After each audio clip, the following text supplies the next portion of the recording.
Swayam Prabha. Digital India. Educated India.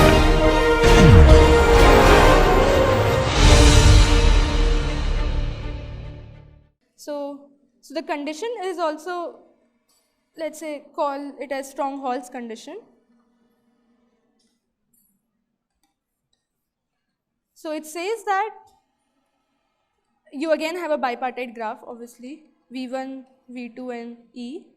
And what you have is now for every subset S of this particular V1, the cardinality of S1,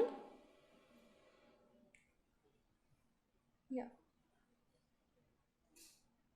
So this is at most the cardinality of the neighborhood set plus 1.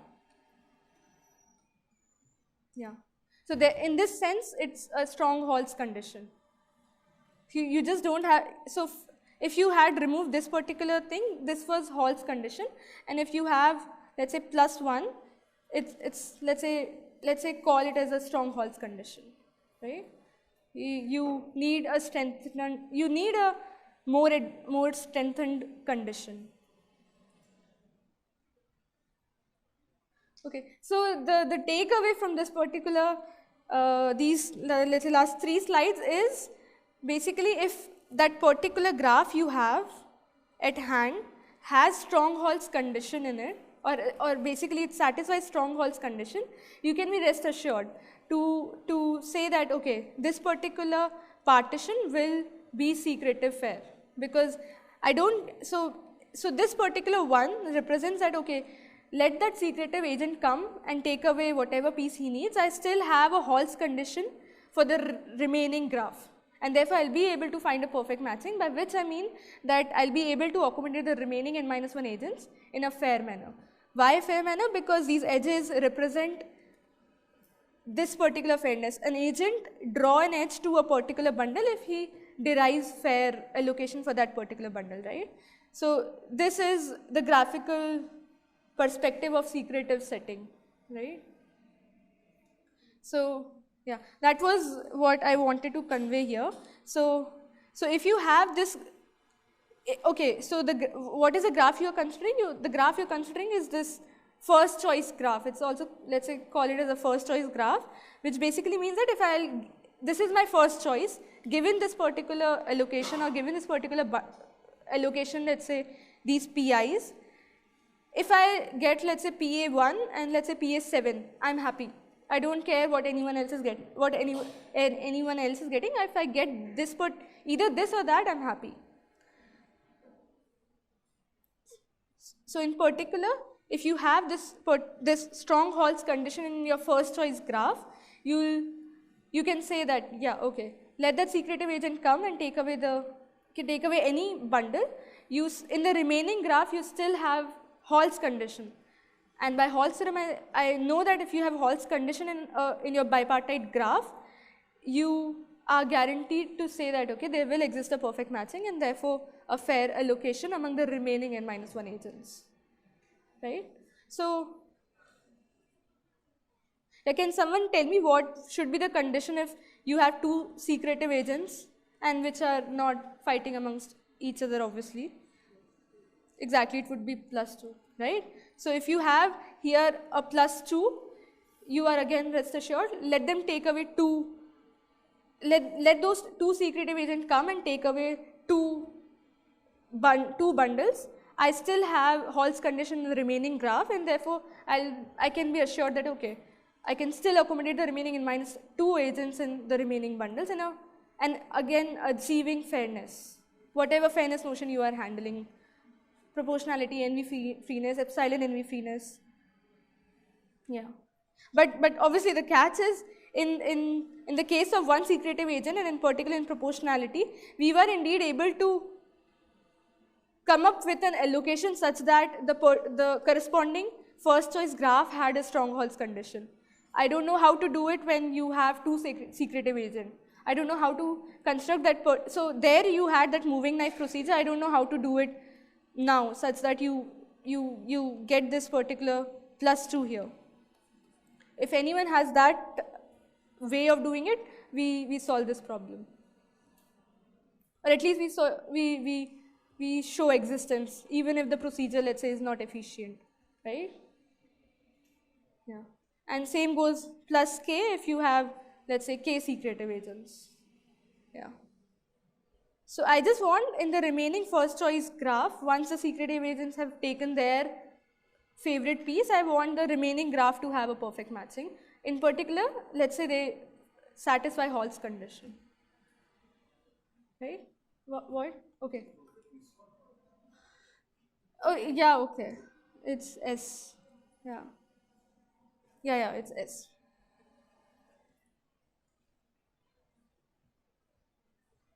Okay. Yeah.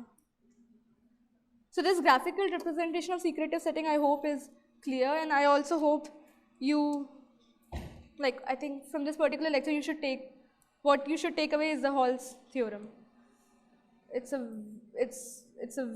very nice result, well celebrated, and finds a bunch of applications in many places. Again, where was Hall's theorem? This is Hall's theorem. Yeah.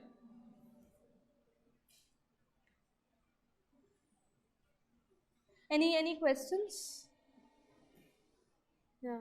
I'll do one more short result, and so what I plan to do is to connect indivisible setting to the cake setting.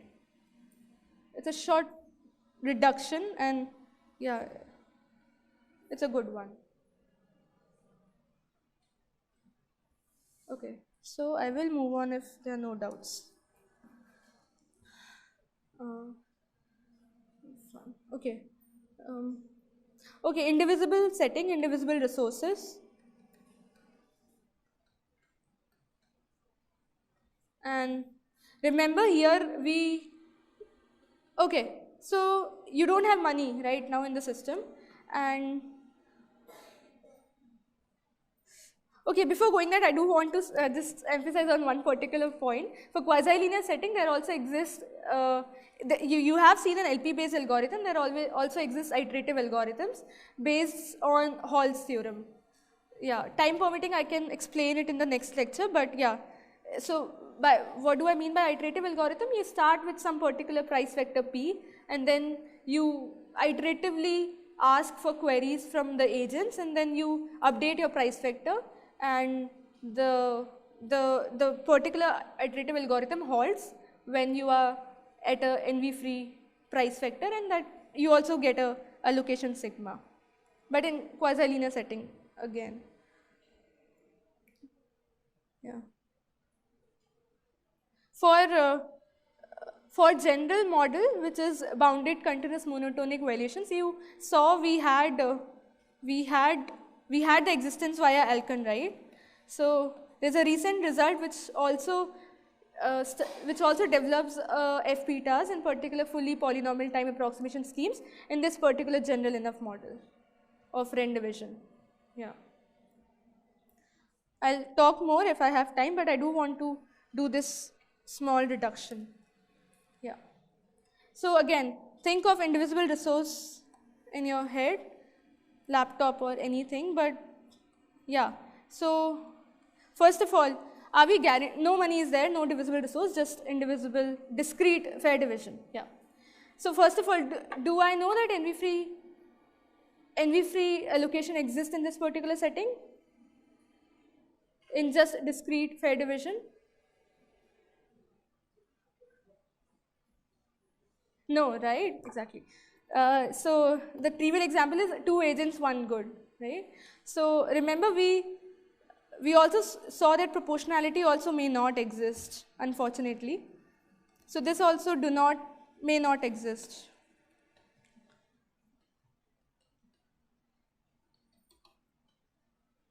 And then we finally went on to relax these conditions so that we can have some notion of fairness in this setting. So we went on to define EF1, right? So which is NV-free up to 1 good. Yeah, you remove one particular good from the agent you are considering, and then I will not then envy you, right? So NV-free up to 1 good. So in particular, we saw 2 efficient algorithms for it. One was round robin,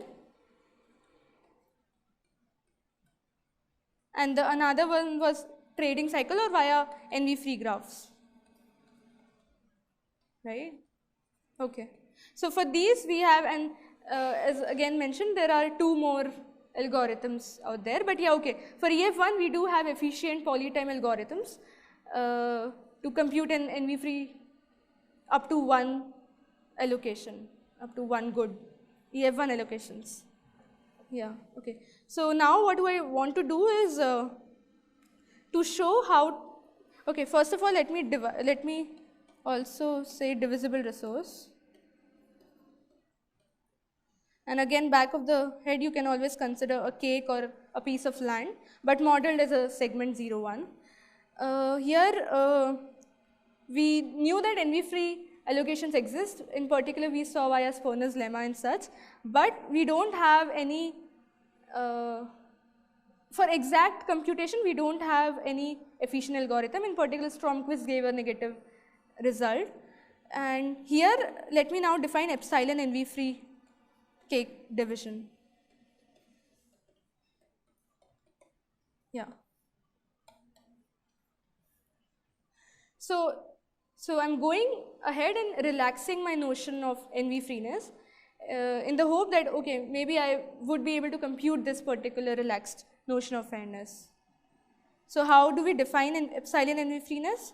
So given a cake, given, okay, so a cake division instance,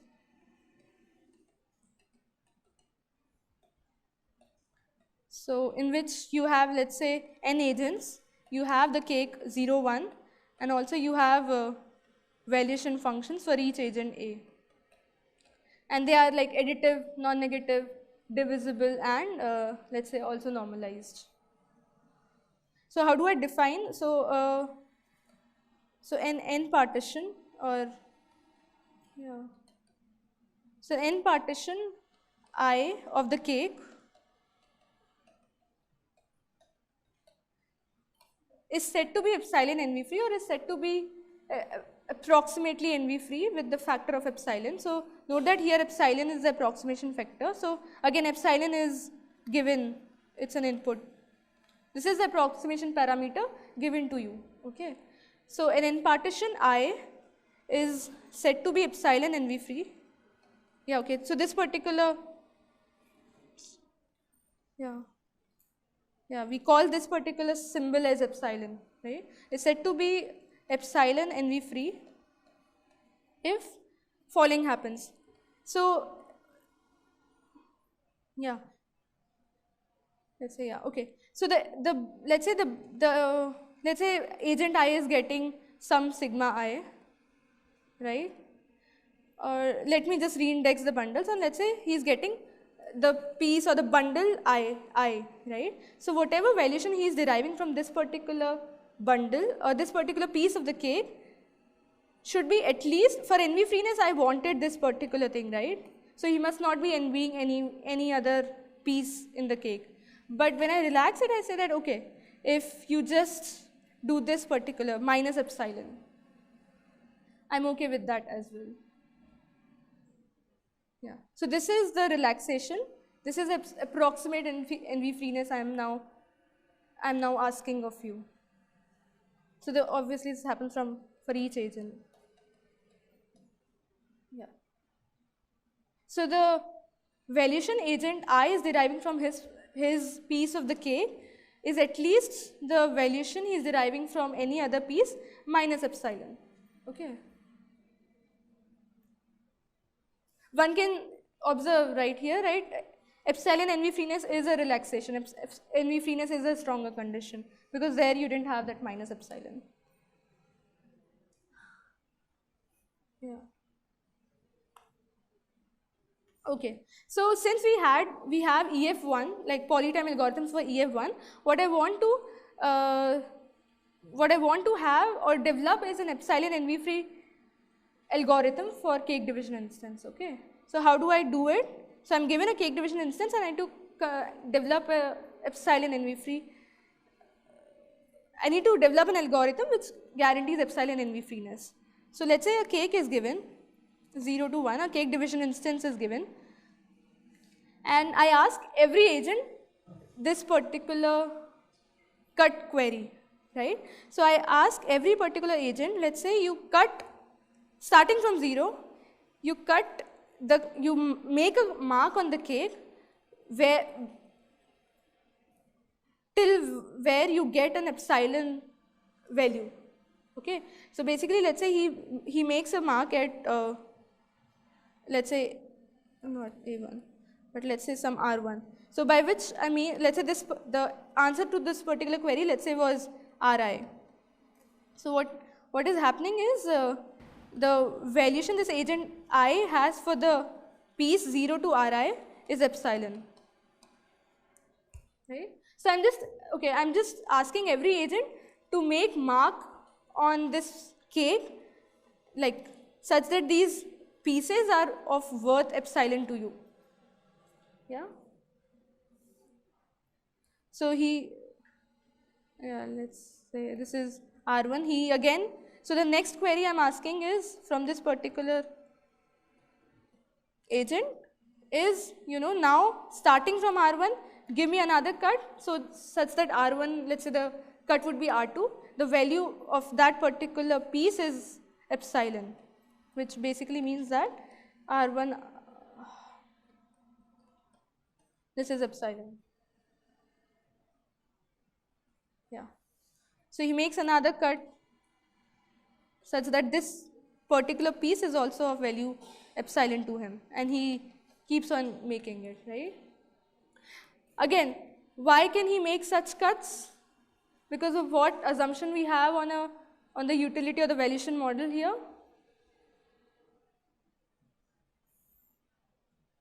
It's divisibility, right? He can make this particular, he can answer to this particular query or the cut queries, right? So yeah. Okay, so every agent is making 1 by epsilon cuts or 1 by epsilon marks, right? Since epsilon times 1 by epsilon would be 1, but yeah, okay. So every agent basically makes 1 by epsilon cuts or marks on this particular cake or the segment 0, 1, right?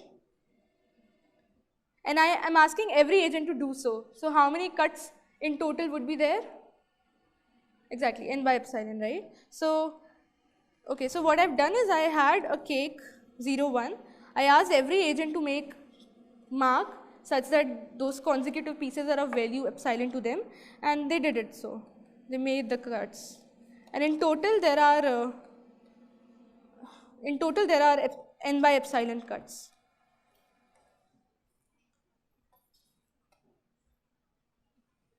Okay. Also note that between any two consecutive cuts, the valuation of every agent for that particular piece can be at most epsilon, right? That's how we have constructed the cut queries, right? This is clear, right? Okay, let me again reiterate. So let's say this was made by some agent A, but let's say this was his cut, but let's say this was agent B's cut first. Let's say this was his cut, but agent B's first cut. So I'm assuming all possible cuts now, right? And therefore n by epsilon cut. So let's say R of A, for agent A, the second cut appeared somewhere here. So for him, this is epsilon.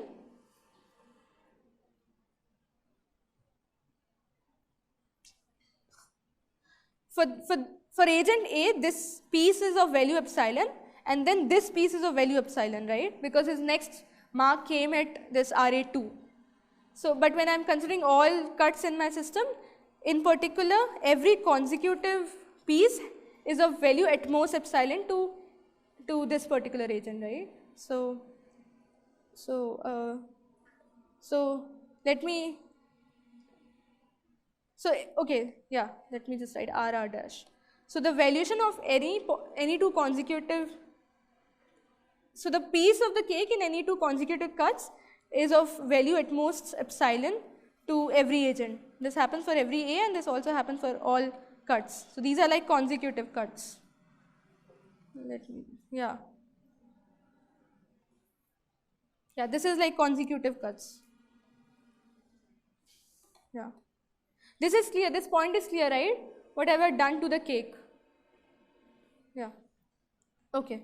So now what I'll do is I'll just say that okay. I'll say that okay, all these n by epsilon cuts or n by epsilon pieces, just consider them as one indivisible good. Now you can't make further cuts. So just consider these n minus epsilon pieces to be as n by epsilon indivisible goods.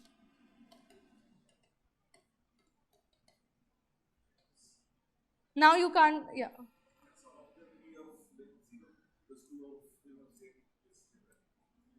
Yeah, just consider them as one single cut. Yeah, yeah. So what am I doing is these pieces I have, I'm considering each of them as one indivisible good, right? So I have now n by epsilon indivisible goods in my system, and again n agents to begin with. Yeah. So now I am in discrete fair division setting, and I will, let's say, not make any further cuts to this particular cake. I am now assuming that they are indivisible discrete goods, right? So what can I do here now? What is the single most algorithm we know in indivisible, at least till now, indivisible setting? Let me repeat my question. I have indivisible goods, n by epsilon of them, and I have n agents, right? So what algorithm or what fairness guarantee at least I can achieve in this particular setting? What? Proportionality, but no, proportionality in the indivisible setting may not exist, right? We saw here. Yeah, exactly, EF1. Where did it go? Yeah, we saw that NV freeness and proportionality may not exist, and therefore we know that EF1 surely exists, and we saw two algorithms as well. Yeah. So what I'll do is I'll run, let's say, run any algorithm or run any efficient algorithm I have, and I'll compute a EF1 allocation. NV free up to one good allocation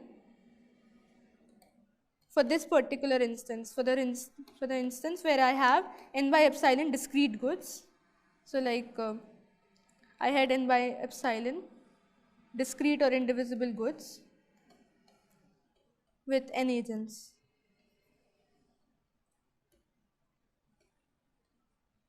Right?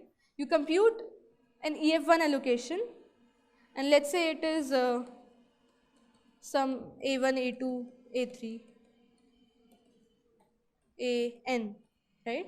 You basically have a n partition of these n by epsilon indivisible goods, right? So what do I have?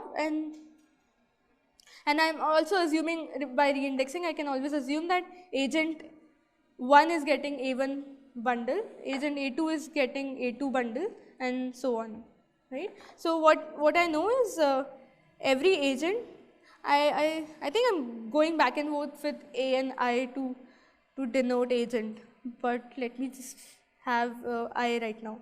So I know that this particular quantity is true, that Vi of any other bundle Aj, there exists a good G in the bundle Aj such that this happens, right?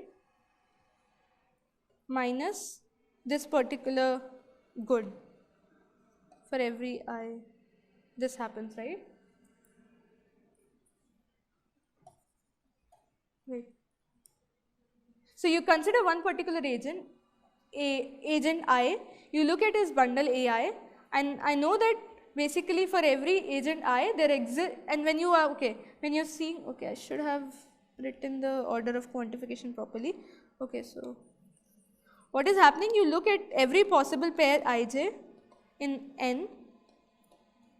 I know that there exists a good G in the bundle Aj which is being allocated to agent I such that this happens. Yeah. Such that the valuation agent I is deriving from bundle AI is at least what he'll derive from AJ minus this particular good, right? So again, by additivity, I can write it as this of good G again. But yeah, just for ease of presentation, let me write Vi of G. This is fine, right? And now what can I write further? What do I know about this particular quantity? Remember, this good G is one of this little n by epsilon pieces, right? One of them. I don't know what, but one of them. So what can I write? What would be my next inequality?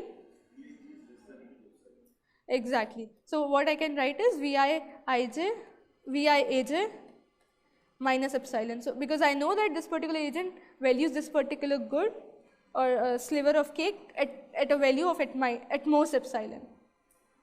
So in particular, I have computed an allocation, might be non-contiguous obviously, but I've given you an allocation where you are achieving epsilon NV freeness. So this is indeed epsilon NV freeness in the cake division setting, right?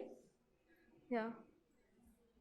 Is this clear? This is a very simple deduction, I think, given by Lipton et al. And yeah.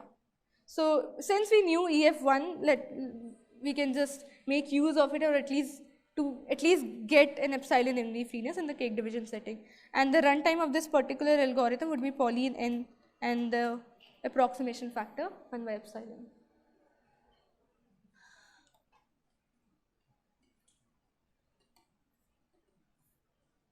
Yeah.